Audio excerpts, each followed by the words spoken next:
Thank you very much. It's great to be with Prime Minister Netanyahu. We've developed a great relationship, both as countries where I think it's never been stronger, and I can honestly say that, and also as personal friends. We have discussions going with Israel on many things, including trade. But the big move, and something that was very historic and very important, was the fact that we will be moving our embassy, as you know, to Jerusalem. And as we also know, that is way ahead of schedule by years. And we anticipate having a small version of it opened sometime next year. So that's a long time ahead of schedule. It's an honor, and it's a great honor to be with you. Thank you very much. Thank you. Mr. President, Thank you very much. Mr. President, I want to say something, because this is the first meeting you've had since your historic decision to recognize Jerusalem as Israel's capital and to move the embassy and now to expedite the movement of the embassy to Jerusalem. And I want to say that this is a historic decision that will be forever etched in the hearts of our people for generations to come. People say that this pushes peace backward. I say it pushes peace forward, because it recognizes history, it recognizes the present reality, and peace can only be built on the basis of truth. By recognizing history, you've made history, and we will always remember that. We also support you completely and your stalwart position on the Iran nuclear deal. You said it's a disastrous deal. You've said that if its fatal flaws are not fixed, you should walk away from it, and I want you to know that if you decide to do that, then we will back you all the way. We also appreciate the fact that you confront Iran's aggression with us and with other parties in the region as never before. I've never seen the realistic alliance between the United States, Israel, and your other allies in the region as strong, as unified as it is under your leadership. And the last point is, you stood up for Israel in the UN in a remarkable way, rock solid support. This is a place, it's a house of slander against Israel and against the United States. And by word and deed, you've told them enough is enough. As you finish your first year in office, I want to say that I look forward to continuing our remarkable, tremendous friendship in the years ahead. And I want to express the appreciation of the people of Israel to you. Thank you, Mr. President. Thank you very much, President. Thank you. My honor. I have to say, on the United Nations, we were pretty much out in the wilderness by ourselves, the United States, and we heard every country was going to be against us. And it was very interesting. I said, you know, we give billions and billions of dollars to these countries. It amounts to hundreds of millions and sometimes into the billions for certain countries, and they vote against us. And I made a very simple statement that I'm watching. I'm watching. And we ended up getting 68 votes, either yes or we'll take a neutral position, which was okay too. It was a yes. But, which was essentially a yes, is right. But we ended up getting a lot of votes that we were, I would say virtually we were going to get none. And we give billions of dollars away every year to countries, and in many cases those countries don't even support us. They don't support the United States. Israel has always supported the United States. So what I did with Jerusalem was my honor.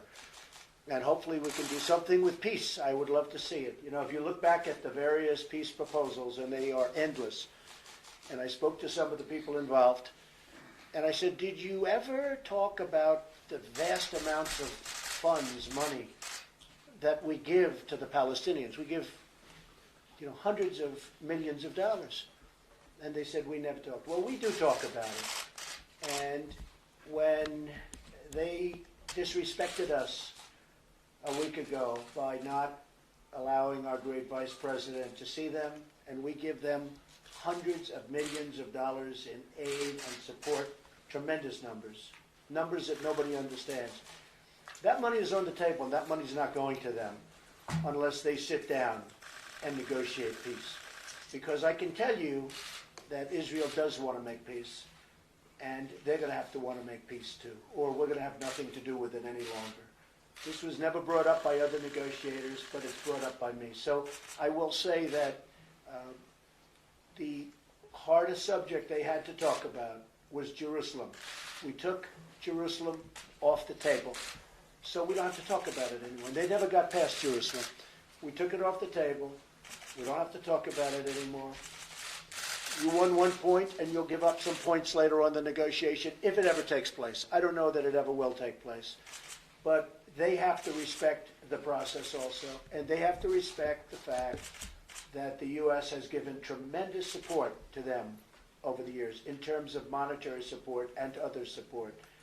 So we'll see what happens with the peace process, but respect has to be shown to the U.S., or we're just not going any further. Thank you all very much. Mr. President, are you? Is this an announcement? Guys, we're heading out. Go ahead, Paul. Answering question. Mr. President, when will we see a peace plan?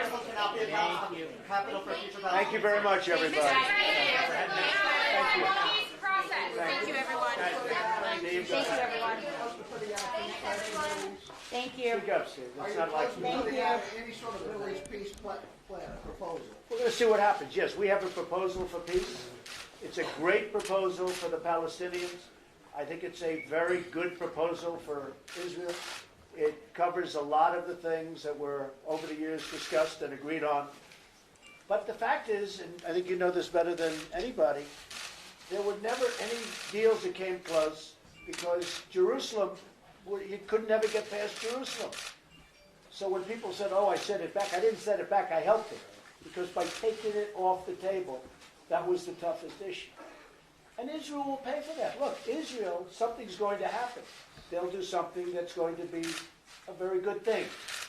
But they want to make peace, and I hope the Palestinians want to make peace. And if they do, everybody's going to be very happy in the end. We'll see what happens, Steve. How We'll will see what Israel happens. Mr. President, any comments about Abu Mazen's remarks How will regarding you Israel pay for personally? it?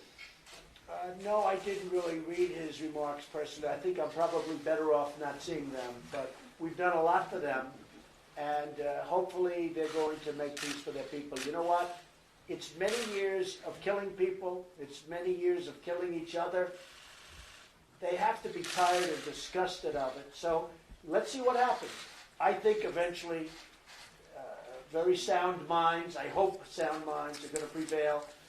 And it would be a great achievement of mine. I've said it from day one, if we could make peace between Israel and the Palestinians. If we do that, I would consider that one of our truly great achievements. But the money is on the table. You know, the money was never on the table, I tell you up front. We give them tremendous amounts, hundreds of millions of dollars a year. That money is on the table. Because why should we do that as a country if they're doing nothing for us?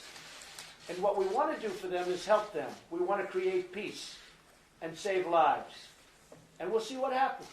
We'll see what happens. But the money is on the table. Thank you very much. Are you taking the money away now? Are you taking the money now? Mr. President, what is the timeline look like? Are you ending the aid? Anytime they want. We're heading out.